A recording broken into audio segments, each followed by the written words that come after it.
I wanted to bring this episode again to the podcast because this is the episode that I refer everyone to. When someone asks, where do I start when I'm on the fertility journey? What should I do? I'm not sure. I refer them to this episode, how and why to do the elimination diet and why it's so important to do this with your partner. We're taking you through the exact steps. I tell you exactly how to do it.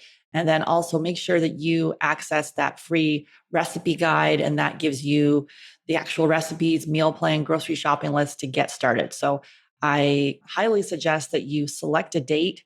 And yes, it can suck, but you can do anything for 10 days. Suck it up, do it, get it done, see how it feels, reintroduce the foods with your partner. Then you'll realize either the power of food can harm you or actually heal you and prepare your body for pregnancy success. Excited for you to listen to this episode. Let's go. Are you stuck in a food rut? Not sure exactly what to eat to enhance your fertility? I'm excited to announce that our summer fertility recipe guide is ready. All you need to do is go to fertilitydietfreebie.com to grab your free copy. And your free guide includes a meal plan, grocery shopping list, and everything you need to get started with nourishing foods that improve your chances of pregnancy success. All you need to do is go to fertilitydietfreebie.com. That's fertilitydieetfreebie.com, fertilitydietfreebie.com.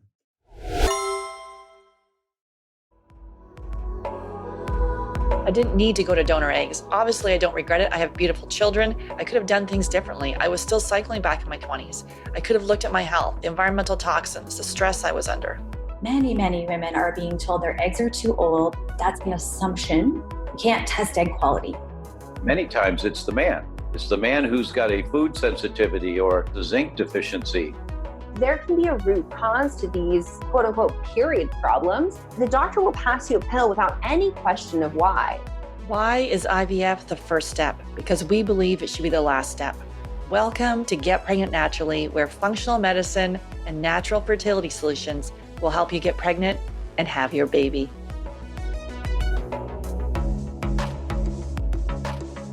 Hey there, I'm Sarah Clark, founder of Fab Fertile and your host. I believe the functional approach is the first step for anyone on the fertility journey, and my aim is to help you get pregnant naturally. Today, I'm welcoming back to the podcast, Brandy Buskow, and we're digging into why an elimination diet is essential when you're trying to conceive. So this episode is for you if you've tried making changes to your diet, but you didn't notice any improvement, so you gave up. You're already dairy and gluten-free, and so is your partner, but you are still not pregnant. You've made all the changes to your diet, but your partner is still eating his regular diet. So definitely check out episode number 6 for a functional medicine 101 talk, plus a look at some of the tools we use to help couples conceive. So Brandy is part of my team here at Fab Fertile. She's an integral part of our couples coaching program, which uses functional lab testing, diet, and lifestyle changes to dramatically improve conception. So if you are struggling with infertility, your body is desperately trying to tell you something. And focusing on your health will either help you get pregnant naturally, or if you do need to go to the fertility clinic, it will improve your chances of success. Brandy is a functional diagnostic nutrition practitioner, certified transformational health coach, and emotional freedom technique practitioner, so tapping. She loves supporting women so they can learn how functional medicine addresses the underlying cause of disease or illness. And again, thanks so much for listening. I'm really thankful that you are here. Make sure you hit subscribe. And if you know someone else who is on the fertility journey, please share this podcast with them. Welcome back to the show, Brandy. Thanks, Sarah. Thanks for having me again. Awesome. Cool. So today we're going to be digging into elimination diet, which is one of my favorite topics. So really, I guess we'll kind of start with, obviously, people that we work with, they present with us, and it's mainly women that come to us, even though with infertility, 60% is female and 40% is male factor. Typically, we work with unexplained infertility, high FSH, low AMH, premature ovarian failure, low ovarian reserve are kind of the main ones we work with. And we also work with women that have PCOS, fibroids, and endometriosis. For really in functional medicine, we don't treat the diagnosis, we look at the whole body. Anything you want to add to that, Brandy?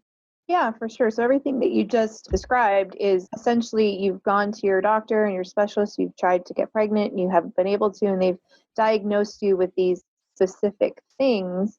But really, It's not the diagnosis that's the problem. There's a whole bunch of underlying things that have led up to this specific diagnosis.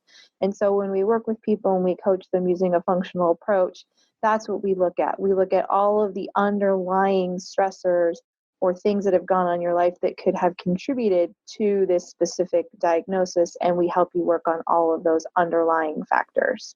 Yeah, absolutely. And really, even if you're presenting with infertility, there's other health issues. We have yet to see someone just come in with infertility. There's other health issues going on. So I'm going to list some of them here, some of the ones that we typically see. So under the heading of digestive problems, so we see constipation, diarrhea, acid reflux, even burping, gas. Those are all signs. Anything you want to add in the digestive side of things, Brandy? No, and a lot of people think that these are common, and it's really a sign from your body that something is out of balance and something isn't right. So even if you occasionally have acid reflux or occasionally have bloating or constipation, these are signs that something is imbalanced. Exactly. And so then mood problems, we would be the next one. So things like anxiety, panic attacks, depression, ADHD. Definitely check out episode number 2. Brandy she goes through her personal story with, she suffered from anxiety for years and was able to then heal with the tools of functional medicine. Yeah, for sure. And unfortunately, this is something that we're seeing more and more these days is a lot of the people that come to us have some degree of what people would consider a mood problem. And it's just because we have so many things that are bombarding us these days that there's no wonder that we feel anxious or panicky or inattentive and inability to concentrate. I mean, there's just so much going on now that we didn't have to deal with before. Yeah, the standard Western diet and lifestyle. And then also there could be gut infections going on as well. Skin problems. So for myself, I had like this great skin through when, as a teenager, all of a sudden in my early 20s, I started getting acne. So acne, eczema, which I had as a baby, psoriasis. So those dermatitis, skin rashes can be a clue in functional medicine for us to dig further. A lot of people actually that come to see us, they've even used Accutane. So when they were younger as a teenager, they had horrible acne and they were given Accutane, which then can potentially mess with your microbiome or your gut flora. And in some instances, and this was the case for myself, I was on tetracycline, which is an antibiotic, for 2 years straight to treat acne as a teenager. And that's something that's not very uncommon. And we now know that the use of antibiotics long term, even short term, causes a lot of problems with the gut and can cause food sensitivities and leaky gut and a whole host of symptoms.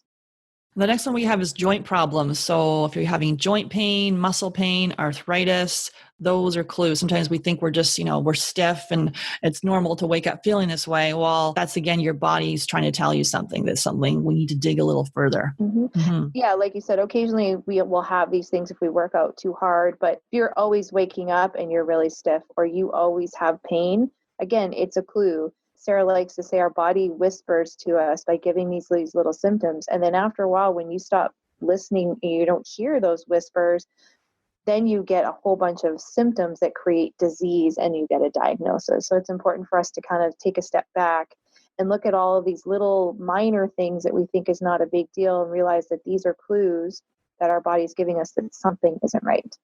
They're all connected. It's a holistic approach. And the last one we have is autoimmune disease. So multiple sclerosis, type 1 diabetes, celiac disease, which is the case for Brandy, rheumatoid arthritis, Hashimoto's, Graves, lupus. We see a lot of people that come to us that have thyroid issues and sometimes, Hashimoto's. So those are clues.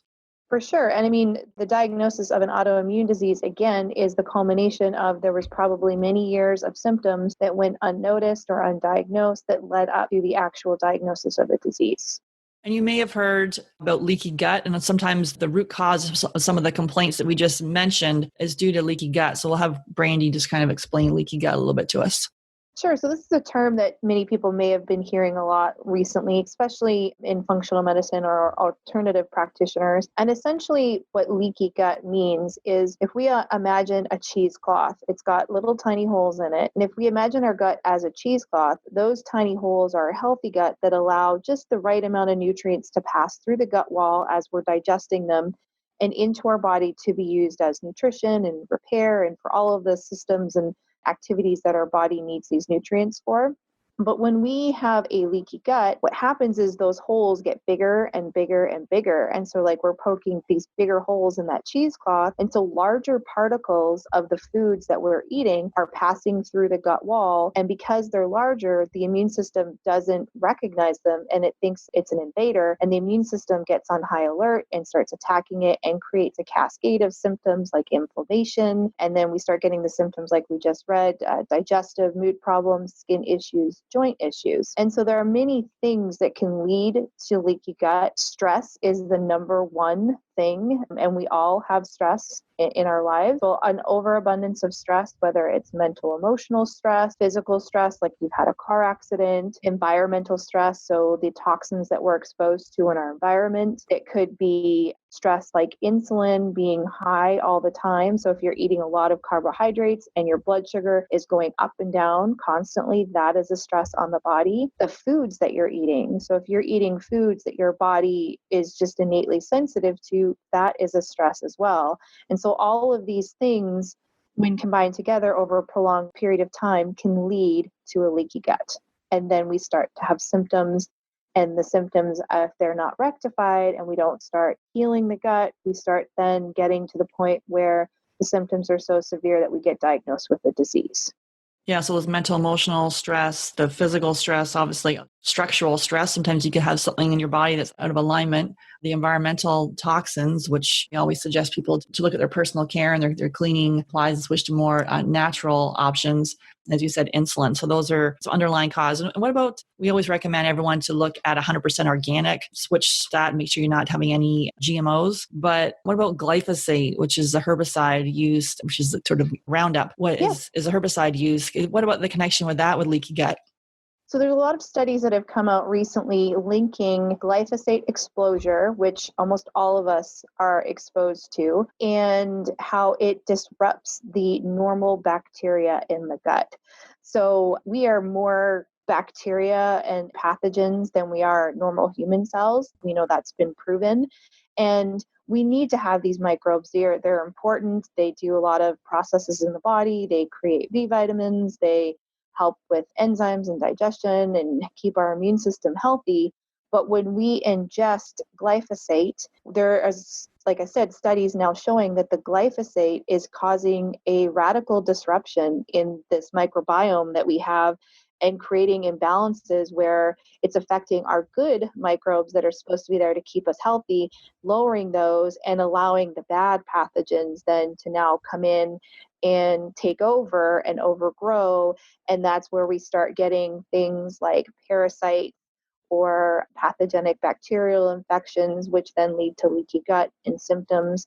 And so although you'll see some things out there that Monsanto, who creates Roundup and glyphosate, they say they've done studies and they've showed that it is safe, the fact is we're starting to see now that it indeed isn't, and it is creating an issue. And the purpose of glyphosate, really, if you look at the purpose of it, is they created these genetically modified crops that they could spray with glyphosate so that when the pests or the insects that were attacking the crop, when they ingest it or ingest any part of the plant, the glyphosate basically makes the bug guts explode, essentially. BT and kills toxin, them. yeah. Mm-hmm. Yeah. So, I mean, if it's doing that to the bugs that are potentially attacking these crops, how is that not affecting us as humans? Why do you think we have the digestive issues are on the rise? If it's exploding the bugs' intestines, what is it doing to our digestive system? Exactly. And so I think we're at a point where, people are starting to become more aware of it. The non-GMO movement has been really strong in the past few years. And and ideally everybody would be having organic produce and grass-fed, grass-finished meats and beef and pastured pork. We realize that that's not necessary for everyone, but there definitely is a list of the top crops that are definitely genetically modified and are sprayed with pesticides. And the best resource that we can provide is the Environmental Working Group. So every year they come out with a list of their Clean 15 and the Dirty Dozen.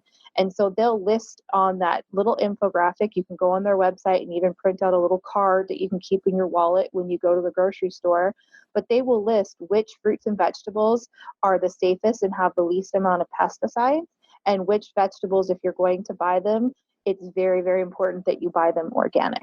Yeah, definitely. Check out episode number 17. So I interview Zen Honeycutt. She's from Moms Across America. So she has been featured on network television, as well as she's been lobbying and sort of really an activist to get the word out about how bad glyphosate is for our body, and really, spreading that message. So check out episode 17, and we really talking about how important it is to switch from organic for preconception health and really the health of your children. She has a personal story. Whenever I hear, I've heard it a couple of times when she tells it, it brings me to tears every time. So definitely check out episode 17 on that, and you can kind of dig more into the why it's important to go organic and non-GMO. And yeah, check out the environmental working group. You can go to ewg.org, and yeah, they just released the list. And I think strawberries top the list as being like so bad. Mm-hmm. If you're going to have strawberries, please get, make sure you get organic. They are just loaded with pesticides. For sure. And one rule of thumb that also is helpful if you're thinking about it, if a fruit or a vegetable does not have a thick outer skin, then you're going to imagine that if it's being sprayed with anything, it's going to easily absorb that spray.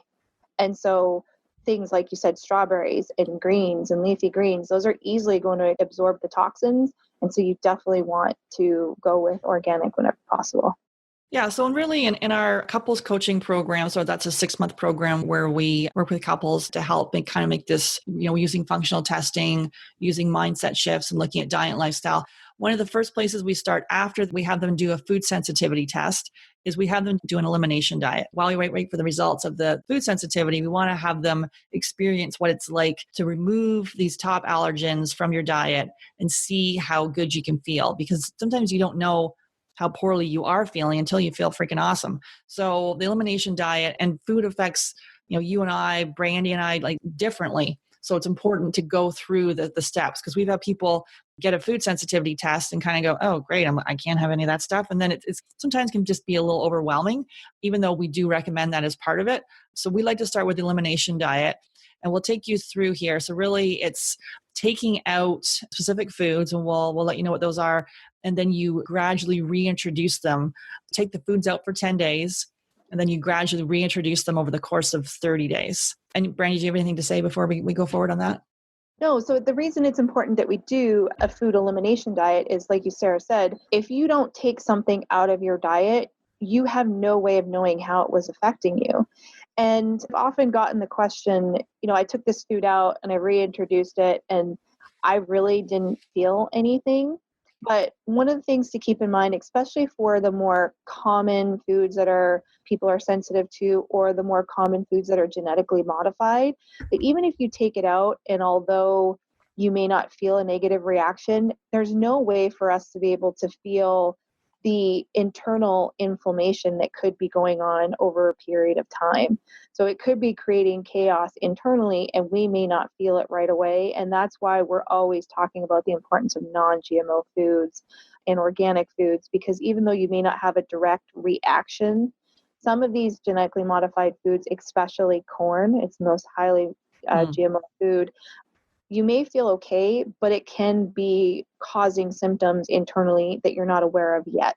Yeah. So as far as the foods you should avoid, so gluten in all forms. Brandy, since you're celiac, Brandy has celiac disease and I have non-celiac gluten sensitivity. So for Brandy and I, gluten is definitely not a good idea. And even though we're in the middle of a gluten-free craze right now, there are a significant number of people that when they have gluten, it causes problems. So that's one of the top allergens. Anything to say on that before we kind of go down the list? Yeah. And so many people, if they're not familiar with it, gluten is a broad term, and a lot of people may not know what gluten includes, but there are a lot of grains that are gluten grains. And so that's wheat. So it's not just wheat, but things like barley, and barley is, in beer. So that's going to be included in it. With another alcohol to think of would be rye or whiskey, because that's derived from wheat. So when we say gluten, we're not just talking about, okay, you're going to take the bread and pasta out and maybe the cookies and crackers, but we're also talking about looking at things like drinks that you're eating, additives that could be in the processed food that you're eating, even so much as supplements. You would be surprised that gluten is in a lot of supplements because it's a bulking agent. So if you're going to go gluten-free, you really have to look for all sources of gluten in your diet. Yeah, your supplements, your medication. Yeah, so you're taking out gluten, you're taking out dairy, which is probably the toughest one that people say to us. Really, cheese consumption has tripled over the last 30 years. And people, when you order a salad, you have to hold the cheese. So dairy is a really difficult one for people. And then really when you bring it back in, I have people be super honest with themselves because they'd be like, oh, okay, I was feeling a little phlegmy. And you might trick yourself, but that's a reaction. So dairy. There's a good reason that dairy is a hard thing for us to take out, because dairy is very rewarding to the dopamine centers in our brain. And so it's really hard for us, anybody who loves cheese or something like that. I mean, it makes you feel good when you eat it because it's hitting that reward center in our brains. And so it's almost addictive in a way. And I think that's why a lot of people have a lot of problems removing dairy, but it's one of the ones that if you can stick to it and you can remove it, you will very often, very quickly see reactions when you bring it back in. Definitely. And then eggs, which is another one kind of for some fertility friendly diets, say to have lots of eggs, but eggs are a top allergen. And it's typically the egg white, right, that we're allergic to? Yep, it's the egg white most of the time that people are intolerant to. The yolks are generally easily tolerated by most people, but it's always good to take them out completely for the elimination diet. And then I recommend, if you can, when you reintroduce eggs, start with the yolks to see how you feel, and then add in the yolks and the egg whites. And then you'll be able to see if maybe it's just the whites that you're having issues with. If that's the case, but you can tolerate egg yolks, that's awesome because that's where most of the nutrition is anyways.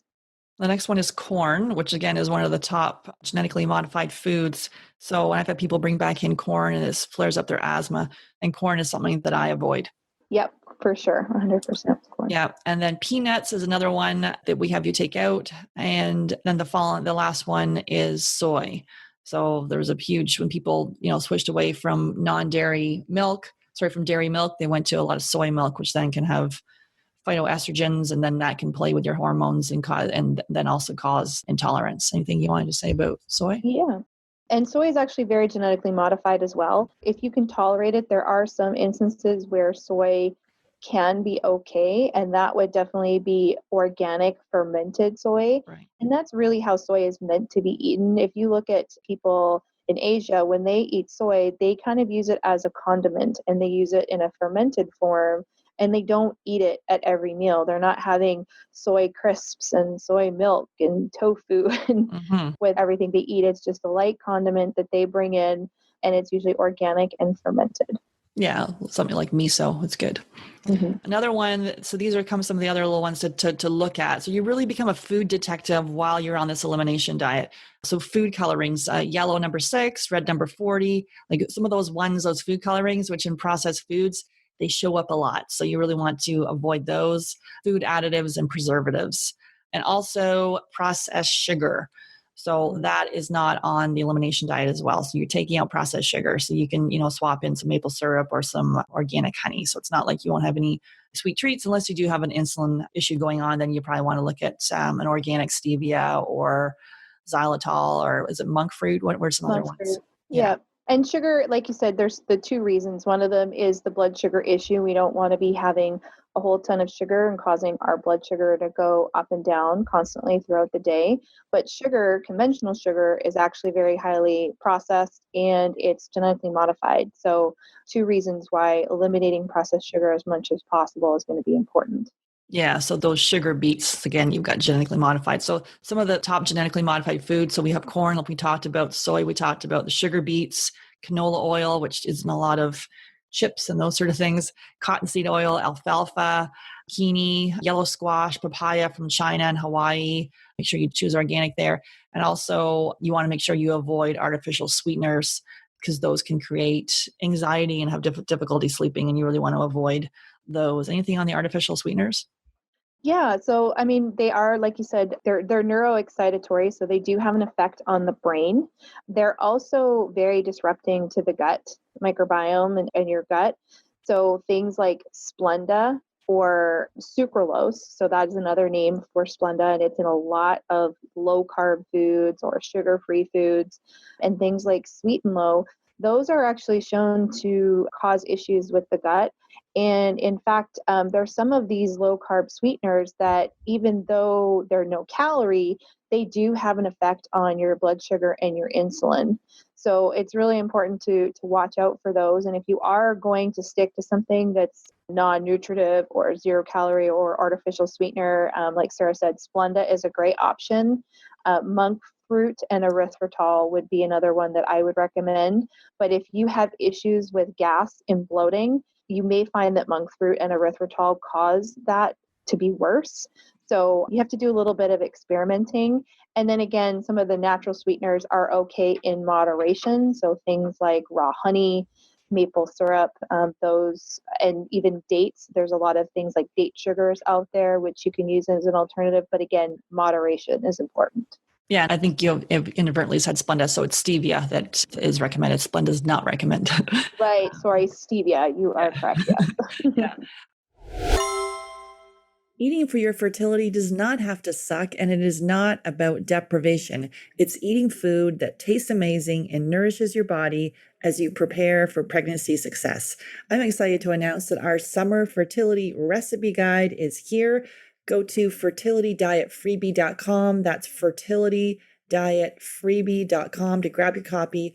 I have worked with a chef with a nutrition background to prepare these summer recipes. This is a 5-day challenge where you'll learn how food impacts your body while enjoying delicious foods. So this is not about you drinking green juice all day long and starving. It is about eating awesome foods. It includes a meal plan and a grocery shopping list. Start this challenge with your partner today. All you need to do is go to fertilitydietfreebie.com. That's fertilitydietfreebie.com to grab your summer fertility recipe guide. High fructose corn syrup. Stay away from that stuff because that is not good. And that's in everything in the US. So you really have to be good at reading your labels, and it's in things from ketchups to salad dressings to you barbecue name it. Sauce. Yeah. Barbecue sauce. It's in everything. So you may be saying, okay, wait a minute, that's a lot of stuff. What am I going to eat?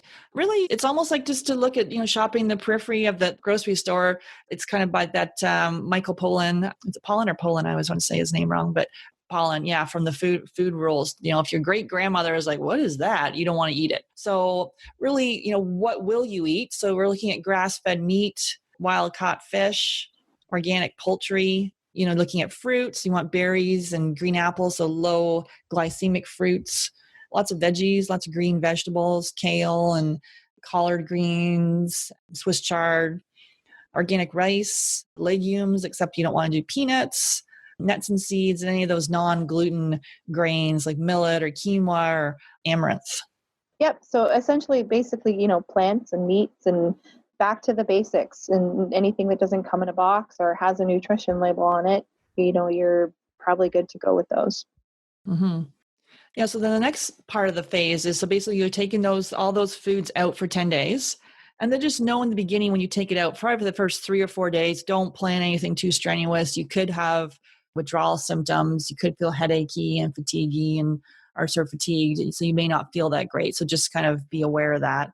We'll go into a little bit about some detox reactions a little bit later. But as far as the food challenge, so you take it out for 10 days and then you systematically begin to reintroduce it.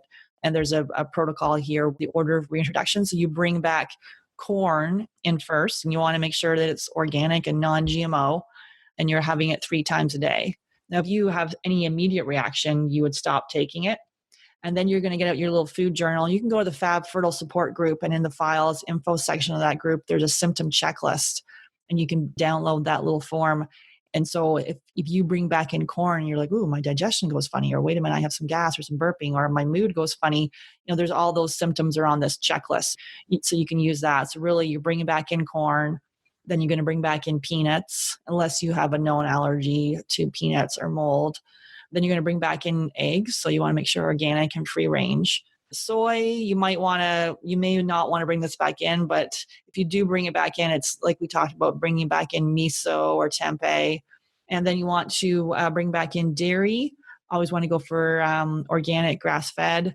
And then gluten, you're not going to bring back in unless you have a autoimmune condition, then you won't bring gluten back in. Otherwise, you will.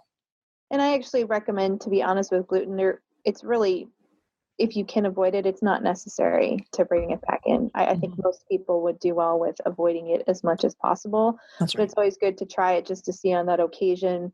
If you want to go and have a beer every once in a while, you want to be able to see if you'll be able to tolerate it.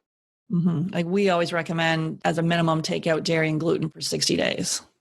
So that's kind of the order of reintroduction. So it's really, this is not a long-term thing. This elimination diet is for you to specifically know how food impacts your body. So it's a short-term program. You're not on it for months and months. But the most crucial part of the elimination diet is the reintroduction and you getting out that symptom checklist, getting out your food diary and recording all your symptoms. Because if you miss that part, and I even, like when we work with clients, we have them write it down, show us what it is, because maybe in the next week when they're out, decide they want to have dairy again, I bring out the list. Remember you told me that you felt this way. Remember when you told me you brought back in core and you felt that way, because it can suck sometimes when it's our favorite foods.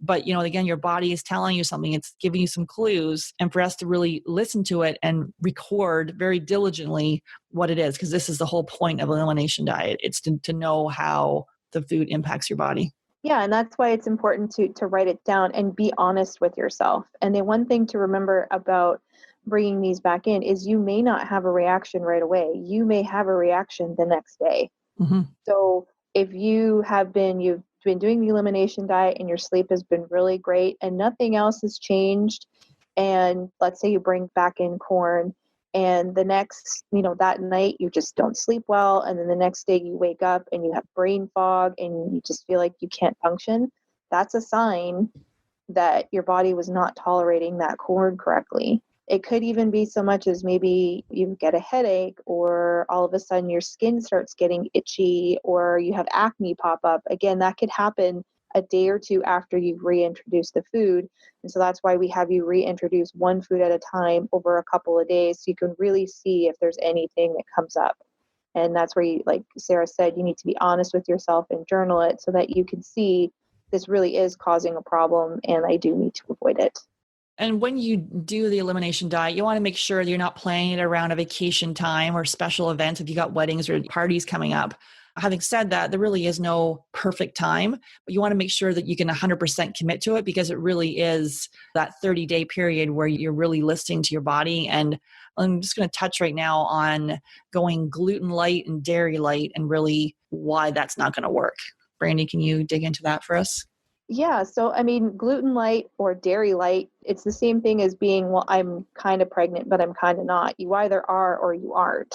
So, if you're going to eliminate gluten, you have to do it all the way, because if you don't remove it completely from your diet and give your body a break from actually having it in your system, because it takes time for your body to kind of calm down a little bit from you having it all of the time, you're never going to be able to get a true feel for how well your body does or doesn't do with that food. And the same is true for dairy. You really do have to commit it's 10 days, like Sarah said. We're not asking you to do it for 3 months. 10 days, be really diligent, take it out so that you do give your body that opportunity to realize that there's no more gluten in the system, calm the immune system down so that when you reintroduce it, you will be able to know for sure whether or not you're having a reaction. Right, because if you don't take it out totally, it's still a little bit's coming in and the inflammation never really goes away. If you do find you're sensitive to it and you actually have some, it takes a while for your body to heal. You could have some, the inflammation could go on for a number of weeks, right? Can you talk a little bit about that? Months, actually. So depending on how sensitive you are, like somebody who has celiac disease, in my instance, if I get cross-contaminated with a little bit of gluten, it could take months to heal the gut from that exposure, because it activates the immune system and puts it on high alert. And it really takes the body time. And that's where, when you're looking at doing the healing process, you have to be patient. You can't expect things to happen overnight. It's a process and you need to be patient, but it's definitely worth it. And that's why it's important that if you're going to do it, you have to be 100% committed to going through the process. Yeah, and typically if you are sensitive to gluten, you potentially could be sensitive to dairy as well, because of the casein in dairy. As people think it's lactose, which is the sugar, whereas it's casein, the protein in dairy that people have problems with. And yes, and we see that a lot. And the thing with gluten too, if you are sensitive to it, depending on how severely sensitive, you could be sensitive to gluten cross reactors, which is something we haven't gotten into. But there are different foods that have a similar protein structure to gluten, and so mimic the proteins of gluten in your body, and your immune system confuses it and thinks that it's gluten. So if you've eliminated gluten and dairy and you're having some other grains like oats, coffee is actually another very common cross reactor to gluten. Chocolate is a cross reactor to gluten. You may still have symptoms like headachy or brain fog or joint pain. That's when you might want to look at what are some cross reactors, and let's eliminate those for a period of time and see if that helps.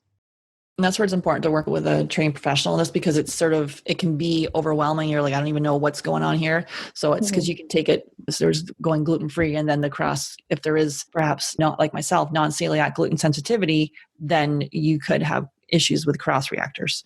And then we talked about before with, in the beginning phases of the elimination diet, as you take these things out, you may have some detox symptoms such as nausea, fatigue, diarrhea, skin rashes, eczema, acne. Anything you wanted to say about that? Mood swings. So you can definitely feel like your mood is off, inability to concentrate. Those are all really common detox reactions when you're removing some of these foods from your body, especially in the case of like gluten or dairy or even sugar. That can cause a dopamine hit to your brain, to that pleasure center in the brain that makes it a little bit addictive. You will definitely have some detox symptoms, even things like hot and cold, so your inability to regulate your temperature for a day or two, or being clammy and sweaty. Those are all things that can happen, and they do get better over time. And that's why it's important, like Sarah said, if you're going to do this, try not to do it when you have a big event coming up or a vacation, because you want to be able to know that if you're going through these symptoms, you can go have a nap if you need to have a nap, or do a little bit of extra self-care so that you can get through it and start feeling better in a few days. And know that you might crave these foods like crazy. So just to make sure, because the elimination diet is not about starvation or deprivation. You are still eating like beautiful foods, and you're not starving. It's not a juice cleanse or any of that stuff. It's a specific protocol to figure out what potentially you could be intolerant or sensitive to. So you will not be hungry. So it's just make sure that you've shopped and made sure you have a lot of food around for you, but just know that you could start craving large loaves of bread. Not to say that you couldn't then have gluten-free bread, but just to be aware of that. Yep. And that's definitely something that, especially in the first couple of days, once you get past, day 3 or 4, things tend to get a lot better and a lot easier. Mm-hmm. And then I guess some of the negative detox reactions, like with the liver and stuff like that, did you want to go into how to support the liver and during the elimination diet? Sure. So, we are exposed to a lot of toxins in our environment right now, all of the time. And one of the main jobs of our liver is to kind of filter those toxins and detoxify them and get them out of the body. And so, if you're somebody that has a liver that's already overburdened, and you take out these foods, you could have what we call a Herxheimer reaction, which is essentially the same thing as a detox reaction. And so you may feel things a little more severe than other people would.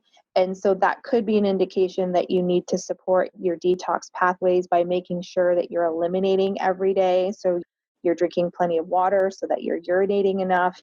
You want to make sure that you're not constipated. You definitely want to make sure that you're having bowel movements every day, because if that's not happening, it's kind of building up the toxins in your body and you're going to feel worse. And then some other things that you can do to support detoxification is things like Epsom salt bath, dry skin brushing, things like dandelion and bitter greens. So you can either do a dandelion tea, or you could do dandelion greens. Those are kind of a bitter green. There's some other bitter greens that would work as well. Those are really helpful for the liver.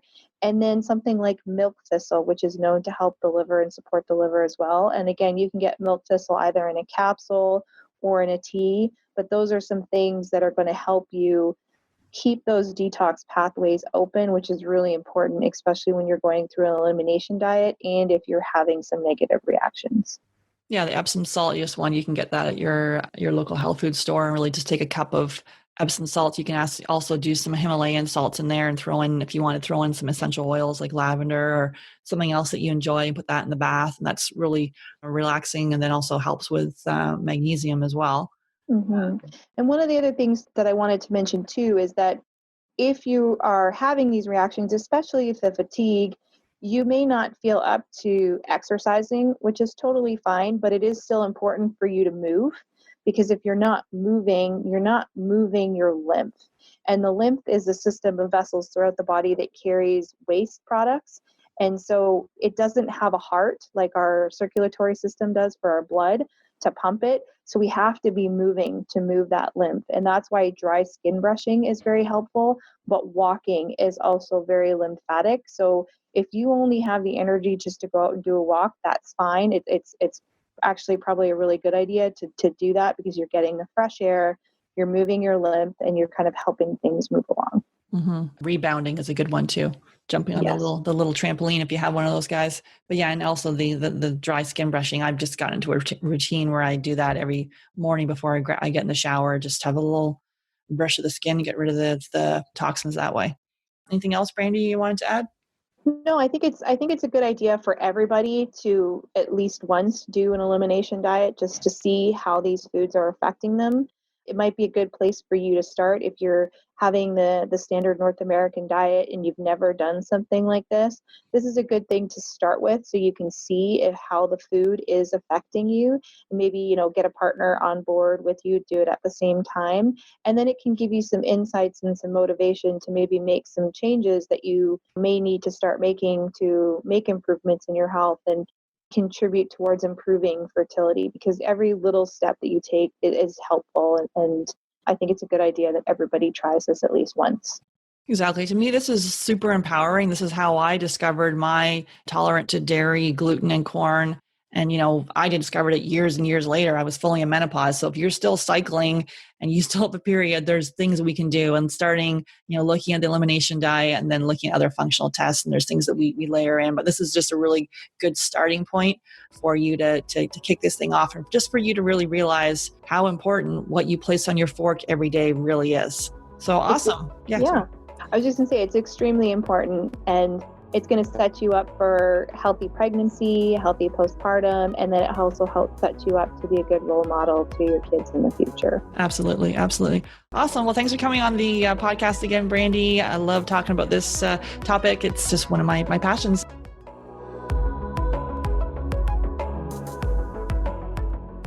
I would like to invite you and your partner to a Supercharge Your Fertility Discovery Call. This call is for you if you meet at least one of the following criteria. You've been trying to get pregnant for at least 2 years. You've been through at least one failed IUI or IVF. This call is for action takers. If you're not ready and you wait, the risk is you'll need to wait 2 to 3 months for a spot to open up.